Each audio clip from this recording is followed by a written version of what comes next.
లోకంలో యజ్ఞయాగాదులను విమర్శించేటటువంటి వాళ్ళు ఎక్కువైపోతారు. మఖము అంటే యజ్ఞము.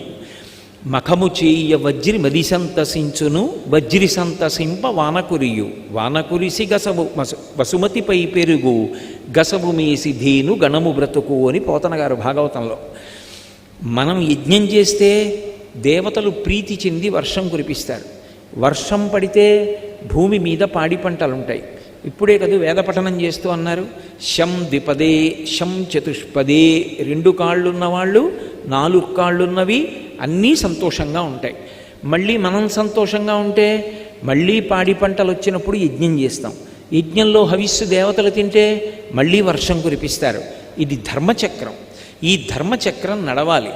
కానీ అమ్మా, కలియుగం వచ్చేటప్పటికీ యజ్ఞయాగాది క్రతువులను విమర్శించేటటువంటి వాళ్ళు, యజ్ఞం ఎందుకు చెయ్యాలి, యాగం ఎందుకు చెయ్యాలనేటటువంటి వాళ్ళు, దానిని నిరసించేటటువంటి వాళ్ళు, తేలిక చేసి మాట్లాడేటటువంటి వాళ్ళు ఎక్కువవుతారు. ఎక్కువైన కారణం చేత యజ్ఞయాగాది క్రతువులు నడవవు. అసలు సనాతన ధర్మానికి ప్రాణమంతా ఎక్కడ ఉంది అంటే అగ్ని ఆరాధన యందు ఉంది. ఇప్పుడు ఆ బ్రాహ్మణ మండలి ఆశీర్వచనం చేస్తూ అగ్నిమీళే పురోహితం అని ప్రారంభంలో ఉన్నటువంటి ఋగ్వేద మంత్రంతో ప్రారంభం చేశారు. అసలు ప్రారంభ మంత్రమే వేదంలో అగ్నితో ఉంటుంది.